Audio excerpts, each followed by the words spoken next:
Good evening students, welcome to learners academy. Good evening. So के आए हो क्या घर से? हाँ, अब जाके सोओगे? ज्यादा मत सो लेना। ज्यादा सोने वाले को क्या कहते हैं बताएं? कुंभकर्ण। और कुंभकर्ण का कल क्या होगा? वध। कल कुंभकर्ण को जलाया जाएगा। So don't act like Kumbhakarna, नहीं तो जला देंगे तुमको, इसलिए सोना मत। हाँ जी। In a mathematics test given to 15 students, 15 बच्चों को एक मैथमेटिक्स का टेस्ट दिया। The following marks out of 100 are recorded. तो 100 में से आपका नाम अंशिका भी है। हाँ, तो ऐसे दो दो नाम क्यों रखते हो? एक सफिशिएंट नहीं है? हाँ, निकनेम अंशिका कैसे हो सकता है? बड़ा दिख रहा है वो तो शिखी से भी, निकनेम तो छोटा होता है। हाँ, मुझे किसी ने कहा आपके पास अंशिका आती, मैं नहीं आती। बोले ऐसे कैसे नहीं आती, वंशिका के साथ आती है अंशिका। नहीं नहीं आती वंशिका के साथ अंशिका। अंशिका तो क्लास 10th में आती है। उससे पूछ लिया मैंने, उससे पूछ लिया मैंने कि नहीं नहीं, मेरे को तो मैंने जिनका नाम लिया ना, हाँ, फिर आज पता चला। चलो anyways, the following marks out of 100 are recorded. तो 100 में से इतने मार्क्स रिकॉर्ड किए गए 15 बच्चों के। पहले बच्चे के 41 मार्क्स हैं, दूसरे के 39, तीसरे के 48। तो ये पूरा जो डेटा है वो रो डेटा है, कच्चा चिट्ठा है, एक तरीके से कच्चा आंकड़ा है हमारे पास। तो रो डेटा के लिए हम मीन, मीडियन, मोड तीनों निकाल सकते हैं क्लास 9th में। तो लेकिन अगर टेबुलर डिस्ट्रीब्यूशन हो तो हम केवल और केवल मीन ही निकाल सकते हैं। मीडियन और मोड अगले साल निकालेंगे, मतलब उसका फॉर्मूला अगले साल सीखेंगे। अभी रो डेटा के लिए हम सब निकाल सकते हैं। तो लिखो, स्टार्ट करो, निकाल दो फटाफट। हेयर क्या सीधा सॉल्यूशन करा दूं? क्यों? हाँ, the following marks out of 100 are recorded. The marks scored by the marks scored by 15 students. 15 है ना? 15 students in a maths test, in a maths test out of 100, 100 में से ये मार्क्स है ना, out of 100 are given as follows, are given as follows। अब वो 15 marks लिख लो सारे के सारे। 41 बोलते जाओ, 41, 39, 48, 52, 46, 62, 54, 40, 96, 52, 98, हाँ,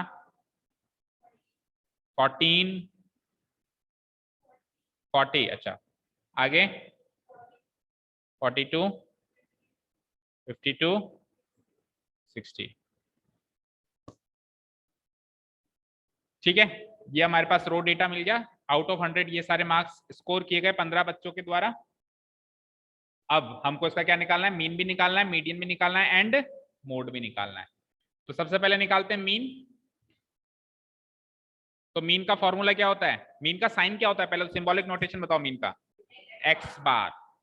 तो एक्स बार इक्वल टू क्या फॉर्मूला है? Sum of all observations divided by, अच्छा वो वाला उस टाइप में लिखना चाहते हो? ये वाला ठीक। Sum of all observations divided by number of observations. अच्छा, नंबर ऑफ ऑब्जर्वेशंस की जगह हम एन भी लिख सकते हैं। एन का मतलब वही होता है नंबर ऑफ ऑब्जर्वेशंस। आप इधर लिख लेना, ये जहां पे आपने ये सब लिखा है ना, यहीं पे लिख लेना आप। सो एन इक्वल्स टू कितना हो गया? एन 15 हो जाएगा। टोटल नंबर ऑफ ऑब्जर्वेशन 15 है। तो हाँ जी, तो सबको सम करना है, करो जल्दी से करके बताओ। देखें पहले, सबसे पहले और सबसे एक्यूरेट कौन करता है?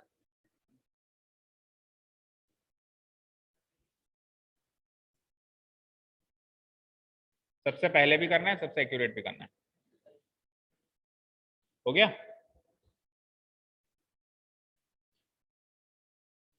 कर लिया आपने? कर लिया? पहले करके आए थे? अभी किया है। चलो 822 चेक करते हैं। बाकी लोग, अंशिका आपकी छुट्टी है आज? आपको आज डॉक्टर ने सम करने के लिए मना किया है? करो फिर।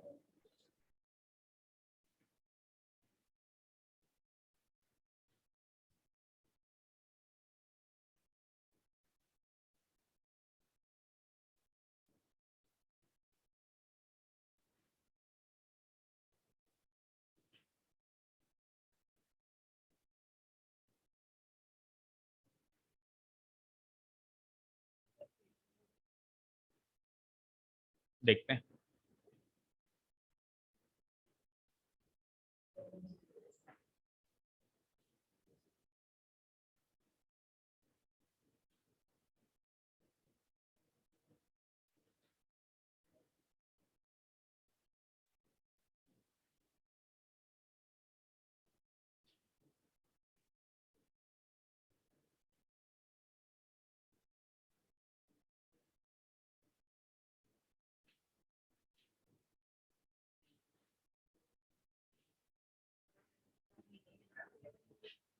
एट 822 आ रहा है क्या सम? सम पीछे से देख के आंसर लिख दिया डायरेक्ट, है ना? चलो देखो, 1 और 9 10, 10 और 8 18, 18 और 2 20, 20 और 6 26 और 2 28 और 4 32 और 0 32, 32 और 6 38, 38 और 2 40, 48 0 48 और 2 50, 50 और 2 52 और 0 52।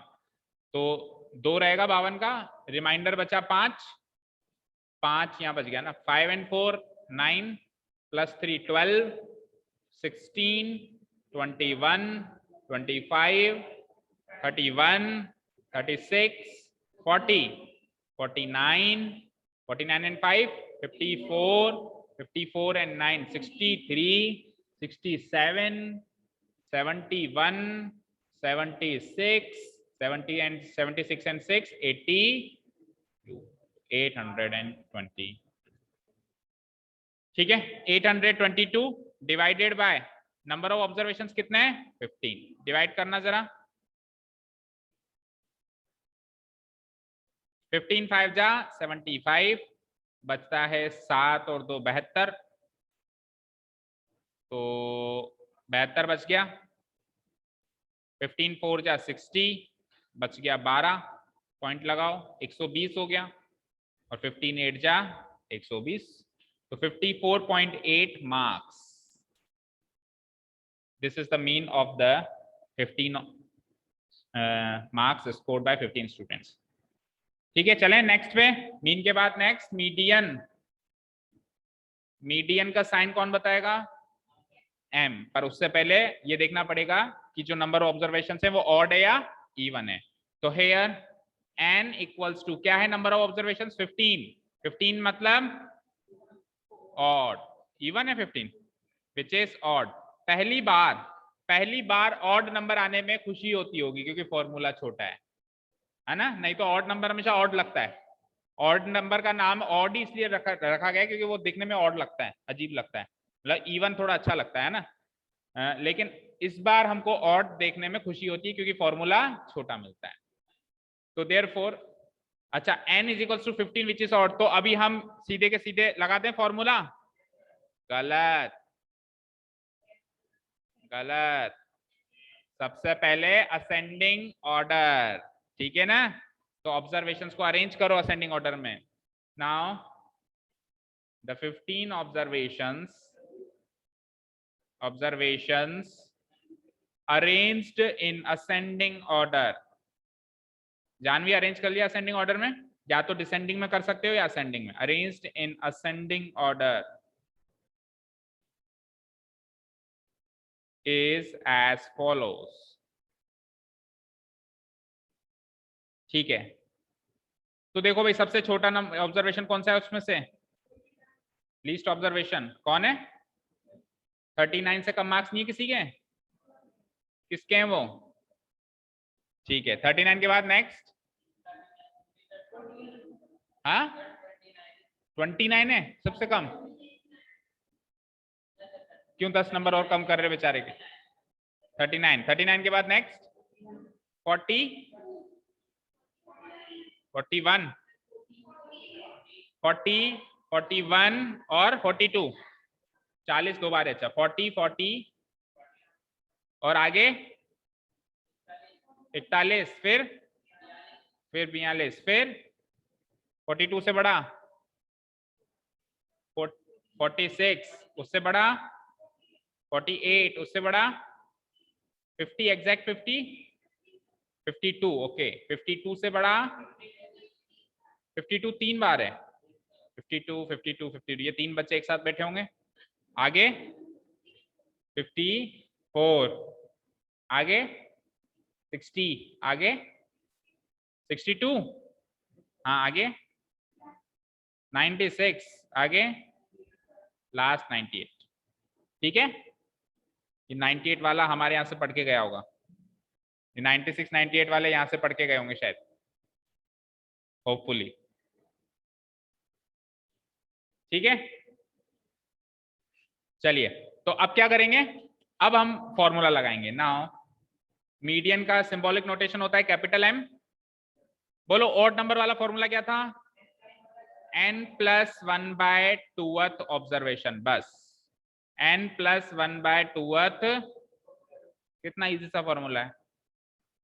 n की वैल्यू क्या है? 15, तो 15 + 1/2th ऑब्जर्वेशन हो गया ये। ठीक है, 15 + 1 16 होता है, तो 16/2th ऑब्जर्वेशन हो गया ये। 16/2 8 होता है, तो 8th ऑब्जर्वेशन हो गया ये, राइट। 8th ऑब्जर्वेशन काउंट कर लो कहीं से भी, चाहो तो स्टार्टिंग से काउंट कर लो, चाहो तो शुरू से काउंट करो। 8वां ऑब्जर्वेशन कौन है? First, second, third, fourth, fifth, six, seventh and 8th। तो 52 is the median of this data. 52 marks, 52 marks. अच्छा, जब अपन इसको असेंडिंग ऑर्डर में अरेंज करते हैं तो मोड निकलने में भी हमको सहायता मिल जाती है, हमको पता चल जाता है कौन सबसे ज्यादा बार रिपीट हुआ, राइट, असेंडिंग ऑर्डर में अरेंज करने से। नाउ मोड, वही 52 सबसे ज्यादा बार रिपीट हो रहा है, तो मोड के लिए हम क्या करते हैं, जो सबसे ज्यादा बार रिपीट हुआ, तो इसका वो बताओ symbolic notation. Symbolic notation Z, observation with the maximum frequency, with the maximum frequency, जो सबसे ज्यादा बार रिपीट हुआ, जिसकी सबसे ज्यादा फ्रीक्वेंसी है। ठीक है, तो कौन सा ऑब्जर्वेशन है जो सबसे ज्यादा बार रिपीट हुआ? 52, तो उसकी फ्रीक्वेंसी कितनी है? 3 बार रिपीट हुआ तो उसकी फ्रीक्वेंसी 3 है, तो आंसर में 52 लिखूं या 3 लिखूं? 52, उसकी फ्रीक्वेंसी नहीं लिखनी, उस ऑब्जर्वेशन को लिखना है। 52 मार्क्स। ठीक है, मैच कर लिया पीछे से आंसर, पीछे से आंसर मैच कर लिया बेटा, तीनों सही है। चले नेक्स्ट क्वेश्चन पे चलते हैं भाई। तो मीन, मीडियन, मोड, अब रो डेटा का सबको निकालना आ गया मेरी तरफ से। पहले क्वेश्चन में इवन नंबर का फॉर्मूला बना था, दूसरे क्वेश्चन में ऑड नंबर का फॉर्मूला, तो दोनों फॉर्मूला एक एक बार हो गए। ठीक है, third question is the following observations have been arranged in ascending order. ये लो, उसने हमारा काम पहले ही कर दिया, उसने क्या कर दिया कि असेंडिंग ऑर्डर का काम, अरेंज करने का काम मैं कर देता हूं, आप कुछ और काम करो। उन्होंने क्या कहा, if the median of A data is 63। ये लो, असेंडिंग ऑर्डर में भी खुद ने अरेंज कर दिया और मीडियन भी खुद ने निकाल के दे दिया, फिर हम सो जाएं और क्या, हम कर जाएं। ठीक है, हमारे लिए उसने क्या कहा कि x की वैल्यू निकालो। अब x कहाँ है? x इन ऑब्जर्वेशंस में कहीं ना कहीं है। देखो 1 2 3 4, पांचवें नंबर का ऑब्जर्वेशन पूरा ही x है, और छठे नंबर के ऑब्जर्वेशन में भी x का कोई रोल है, यानी पांचवें और छठे नंबर के ऑब्जर्वेशन में x एक क्वांटिटी है, उस क्वांटिटी की वैल्यू हमको फाइंड आउट करनी है। मीडियन खुद ने दे दिया, असेंडिंग ऑर्डर में अरेंज करके खुद ने दे दिया। शुरू करें। हाँ,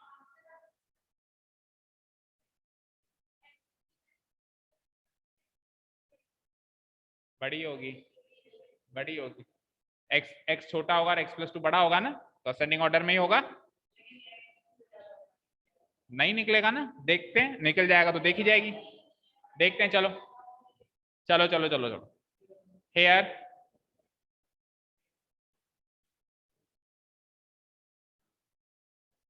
हेयर, अच्छा सीधे ऐसे ही लिखा हुआ है ऑब्जर्वेशंस अरेंज्ड, है ना। Here the observations arranged in ascending order are, the observations arranged in ascending order,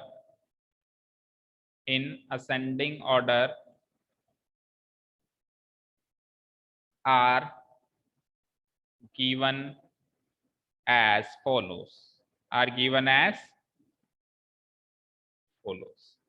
तो ऑब्जर्वेशंस लिख लो, बोलते जाओ एक जना। 29, 32, 48, फिर एक्स है क्या, 50, फिर एक्स है ना, फिर एक्स प्लस 2, आगे 72, 78, 84, 90।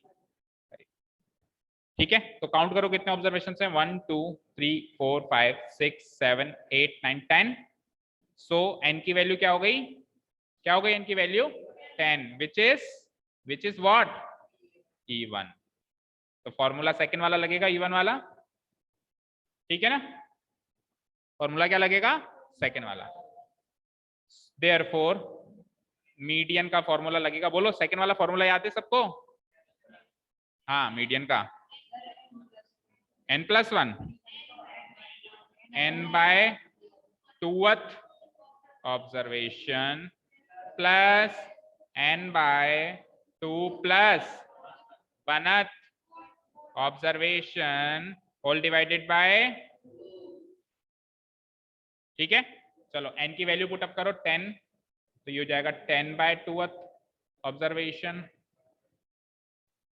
Plus 10 by 2 plus 1th observation whole divided by 2। तो 10 बाय 2 क्या होता है, 10 बाय 2 क्या होता है, 10 बाय 2 क्या होता है 5। तो फिफ्थ ऑब्जर्वेशन, और 10 बाय 2 में +1 और कर दें तो 5 + 1 सिक्स्थ ऑब्जर्वेशन, यानी कि fifth observation plus sixth observation whole divided by 2। अब काउंट करो उस डेटा में, ऑलरेडी असेंडिंग ऑर्डर में अरेंज है वो, आपको उसकी परवाह नहीं करनी। आप पांचवा और छठा ऑब्जर्वेशन काउंट करो। तो पांचवा ऑब्जर्वेशन है first, second, third, fourth, fifth तो ये है और सिक्स्थ ये है। तो पांचवा ऑब्जर्वेशन है x और छठा ऑब्जर्वेशन है x+2। कोई कैसा इधर से काउंट करूं तो भी यही दो काउंट होंगे, देख लो। First, second, third, fourth, fifth ये हो जाएगा, सिक्स्थ हो जाएगा, होंगे तो कुल मिला के यही दोनों ऐड जैसे यहां से करो या यहां से करो एक ही बात है।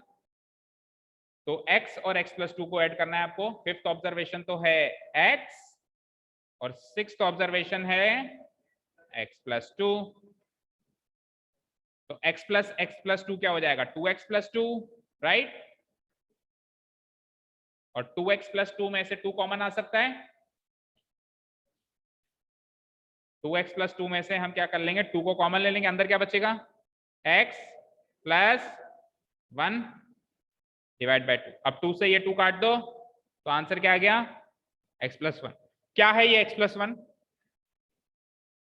क्या है ये मीडियन है, क्या है ये, क्या निकाला है आपने, तो ये मीडियन है। मीडियन उसने दिया है, हमने भी निकाला है, तो दोनों एक ही डेटा का है। मीडियन उसने भी दिया हुआ है और हमने भी निकाला है, तो दोनों मीडियन को अगर अपन इक्वेट कर दें तो x की वैल्यू आ जाएगी। तो x की वैल्यू कैसे निकालते हैं, देखो हमने पहले मीडियन निकाला, हमारा मीडियन x की फॉर्म में आया, x+1 न्यूमेरिक फॉर्म में नहीं आया, x की फॉर्म में आया, एक पॉलिनोमियल फॉर्म में आया। उसका मीडियन ऑलरेडी न्यूमेरिक फॉर्म में है, तो हम दोनों मीडियन को अगर कंपेयर कर लें, इक्वेट कर दें, तो x की वैल्यू निकल जाएगी। हमारा काम था x की वैल्यू निकाल, ठीक है, क्लियर है। तो अब हम लिखेंगे नाउ, नहीं बट मीडियन, तो मीडियन m कितना गिवन है 63 गिवन है मीडियन, तो इसके सामने लिख दो गिवन। दैट इज हमारा मीडियन क्या आया, हमारा मीडियन कैसा हो x+1 जैसा हो, उसका मीडियन कैसा हो 63 जैसा हो। तो दोनों इक्वल हो गए, 63 माइनस 1 उधर जाके नेगेटिव हो जाएगा -1, तो x की वैल्यू हो गई 62। लास्ट में क्लोजिंग स्टेट,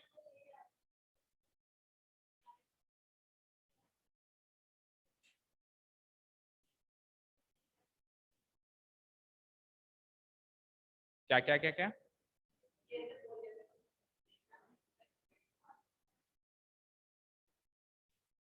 मतलब ये पूछती नहीं है, समझा जाती है। ये क्वेश्चन पूछती है उसमें भी एक्सप्लेन कर देती है। हाँ बताओ वंशिका क्या कह रहे हो? 2x + 2 डिवाइडेड, अच्छा आप कह रहे हो कि मैं इसी को यहीं पे 63 से इक्वेट कर दूं ना, तो बात तो मैंने इसको जितना सिंप्लीफाई हो सकता था उतना सिंप्लीफाई कर दिया, फिर 63 से इक्वेट किया, आपने उसको उधर ही इक्वेट कर दिया, उसमें कोई डिफरेंस नहीं है ना। आप चाहे से यहीं इक्वेट कर दोगे तो भी वो तो आंसर आ जाएगा। 2 × 63 कर दो, फिर 2 को माइनस कर दो, फिर 2 से डिवाइड कर दो, तो 3 2 के साथ डील किया आपने, 2 से मल्टीप्लाई, 2 से माइनस, 2 से डिवाइड, और हमको केवल -1 करना पड़ा क्योंकि वो काम हमने यहां कर दिया। ठीक है ना, क्लियर है? चलिए, तो कोई doubt? The value of x is 62। पीछे मैच करो आंसर, पीछे से मैच करो आंसर, करेक्ट है कि नहीं है? अब करेंगे टेबुलर। अब अब टेबुलर डिस्ट्रीब्यूशन में से मीन मीडियन मोड निकालेंगे, सॉरी केवल मीन निकालेंगे, मीडियन मोड तो है ही नहीं है ना।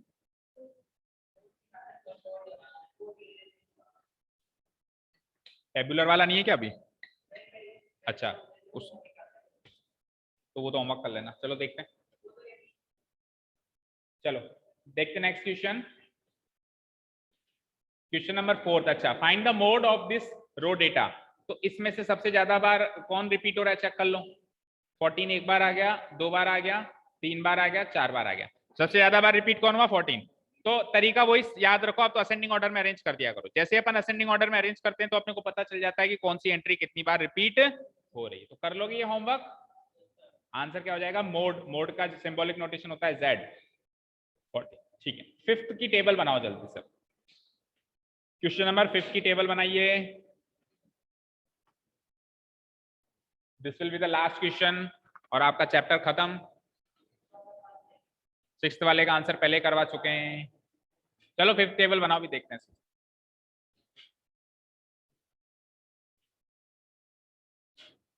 बन गई टेबल? सौम्या, देखो ये टेबल सबने बना ली होगी। सैलरी इन रुपीस को आप, सैलरी इन रुपीस वाला जो कॉलम है उसके नीचे आप लिख लीजिए ये तो है XI। क्या है ये? XI। और नंबर ऑफ वर्कर्स है FI। ये इसकी फ्रीक्वेंसी एक तरीके से। भाई 3000 सैलरी लेने वाले 16 वर्कर्स हैं मेरे पास। 4000 सैलरी लेने वाले कितने वर्कर्स हैं? 12 वर्कर्स हैं। 5000 सैलरी वाले कितने वर्कर्स हैं? 10 वर्कर्स हैं। 6000 सैलरी वाले 8 वर्कर्स हैं। 7000 सैलरी वाले 6 वर्कर्स हैं। 8000 सैलरी वाले 4 हैं। 9000 सैलरी वाले 3 हैं, और 10,000 जो सैलरी में देता हूं ऐसा एक वर्कर है। टोटल 60 वर्कर्स है मेरे पास। ठीक है, तो सारी तो मैं सैलरी दे देता हूं फिर, मतलब इतने सारे वर्कर्स है तो। ठीक है, समझ में आई बात? तो ये तो हो गई सैलरी। इसको मैं कह सकता हूं एक एक आइटम है, ये एक एक ऑब्जर्वेशन है। 3000, 4000, 5000, और 3000 कितने लोग ले रहे हैं? 16 लोग ले रहे हैं। तो 3000 16 बार जाएगा मेरे अकाउंट से। कितनी बार जाएगा? 16 बार जाएगा। तो वो फ्रीक्वेंसी हो गई 3000 की रिपीट होने की। तो ये हो गई मेरी फ्रीक्वेंसी। तो आप आपके टेबल में ही मार्क कर लेना, इसको XI और इसको FI। अब मीन निकालना है ऑब्वियसली हमको। Find the mean salary of 60 workers, यही कह रहा है वो। तो मीन निकालने के लिए हम क्या कहते हैं? टेबुलर डिस्ट्रीब्यूशन में हम XI को FI से क्या करते हैं? क्या करते हैं? एक तीसरा कॉलम बनाएंगे, XI को FI से मल्टीप्लाई कराएंगे। क्या हुआ? इधर बना ले, वो स्पेस दिख रही है ना, इसमें बना ले। XI into FI। इस कॉलम का नाम क्या है? XI FI। XI FI मत लिखो, FI XI लिखो। स्टैंडर्ड फॉर्म है FI XI। FI XI का मतलब है कि दोनों कॉलम को आपस में मल्टीप्लाई करो। चलो मल्टीप्लाई करते हैं। 3000 मल्टीप्लाई 16, 48,000। 3000 गुणा 16 कितना होगा? 48,000। चलो 4000 इंटू 12, बोलो भाई। 48,000 अगेन। 5000 इंटू 10, 50,000, 6,000 into 8, 8 6 जा 48,000, 7,000 into 6, 42,000, 8,000 into 4, 32,000, 9,000 into 3 क्या हुआ 27,000 and 10,000 into 1 10,000. अब क्या करेंगे, इस एफ आई एक्स आई का समेशन करेंगे, सिग्मा करेंगे.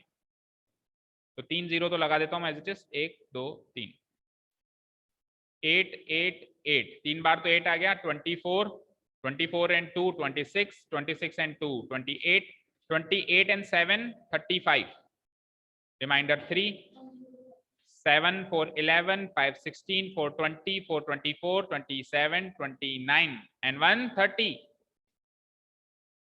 तो 3,05,000 टोटल सैलरी जा रही है भाई एक महीने की मेरे 60 वर्कर्स में डिवाइड हो रही है. तो हर एक वर्कर को एवरेज कितनी मिली, टोटल सैलरी को टोटल वर्कर से डिवाइड कर देंगे. समझ में आया? देखो प्रैक्टिकली आप अप्लाई करो. एक आदमी को 3,000 दे रहा हूं और ऐसे आदमी कितने 16, तो 3,000 दे के मैंने कितने दे दिए 48,000 दे दिए. फिर थोड़े से बड़ी रेंज के वर्कर्स भी है मेरे पास, वो 4,000 रुपये महीना लेते हैं. ऐसे 12 वर्कर्स हैं तो 12 इंटू 4 48,000 वो भी ले गए. तो ऐसे करते करते करते करते टोटल कितनी सैलरी दे दी मैंने 3,05,000. और कितने वर्कर्स में डिवाइड हुई, टोटल 60 वर्कर्स में डिवाइड हुई. तो अब मैं कहूं कि एवरेज सैलरी बताओ एक वर्कर की, तो आप टोटल सैलरी को, क्या था formula, sum of all observations divide by number of observation. Practically सोचो, ये तो सम है सबका और ये टोटल नंबर ऑफ ऑब्जर्वेशंस है. तो फॉर्मूला से भी वो चीज जस्टिफाई हो रही है ना, जो अपन प्रैक्टिकली करते थे वो चीज इस फॉर्मूला से जस्टिफाई हो रही है ना. तो कभी भी चीज को रटो मत कि इसका कॉलम और इसका कॉलम ही क्यों ऐड हुआ, क्योंकि ये तो बनाता है सम ऑफ ऑल ऑब्जर्वेशंस और ये बनाता है टोटल नंबर ऑफ ऑब्जर्वेशन. कई बार ये टोटल गिवन नहीं होता है तो इसको भी टोटल करके लिखना होगा. अभी तो गिवन है खैर 60 है, पर कई बार ये भी गिवन नहीं होता है. कर लिया यहां तक? ठीक है. नीचे क्या लिखूंगा मैं, हेयर एफ आई एक्स आई जो कॉलम है उसका समेशन क्या आया, क्या आया उसका समेशन 3,05,000. बोलो क्या समेशन आया उसका, सिग्मा क्या आया 3,05,000. और चाहो तो समेशन को पूरा लिखो तो ऐसे लिख सकते हो कि आई की वैल्यू कहां से कहां तक है, बोलो कितने आइटम है टोटल, गिनो 1 2 3 4 5 6 7 8 आइटम है. तो 1 से लेके 8 तक लिखना चाहो तो, नहीं तो आप आई वाली चीज ना भी लिखो तो भी चलेगा. ठीक है. एंड साथ में समेशन एफ आई, नहीं एन कैपिटल एन की वैल्यू क्या होगी, कैपिटल एन की वैल्यू वही होगी जो फ्रीक्वेंसी के कॉलम का सम है, फ्रीक्वेंसी के कॉलम का सम है. यानी कि आई की वैल्यू अगर मैं 1 से लेकर 8 तक वेरी करूं तो फ्रीक्वेंसी के कॉलम का सम क्या आ रहा है 60 आ रहा है. भाई ये फ्रीक्वेंसी के कॉलम का सम 60 है ना, यही एन है, यही नंबर ऑफ ऑब्जर्वेशंस है. ठीक है जी. नाउ मीन के लिए क्या आता है, एक्स बार इक्वल टू क्या फॉर्मूला था, summation F I x I divide by summation F I. Summation F I की जगह एन भी लिख सकते हो, ठीक है ना. डिनोमिनेटर में इस समेशन एफ आई की जगह फॉर्मूला के अंदर आप एन भी लिख सकते हो, वो भी अलाउड है. नहीं तो समेशन एफ आई लिख दो. समेशन एफ आई और एन एक ही बात है, फ्रीक्वेंसीज का टोटल करो या टोटल नंबर ऑफ ऑब्जर्वेशंस लिखो, एक ही बात है. ठीक है. तो समेशन एफ आई एक्स आई कितना आया 3,05,000 और समेशन एफ आई कितना है 60. करो डिवाइड, एक जीरो तो गया, फिर 2 से कटेगा तो 2 1 जा 2, 2 5 जा 10, 2 2 जा 4, अगेन 2 5 जा 10, 0 और 2 3 जा 6. ठीक है. यहां तक क्लियर. चलिए तो पॉइंटों में आएगा आंसर 3 5 जा 15, फिर 2 2 तो पूरा कटा ही नहीं तो 0 लगाओ, 25 हो गया, 3 8 जा 24, बचा 1 1 और 0 मिलके 10 हो गए, 3 3 जा 9 और फिर वो 3 3 3 3 3 चलता जाएगा. ठीक है. ये मीन आ गया. देयरफॉर क्लोजिंग स्टेटमेंट लिख लो, mean salary of 60 worker is mean salary of 60 workers is rupees 5,083.30. 3 4 कर लो, उसको राउंड ऑफ कर लो आखिरी। देखना पीछे ये आंसर है क्या?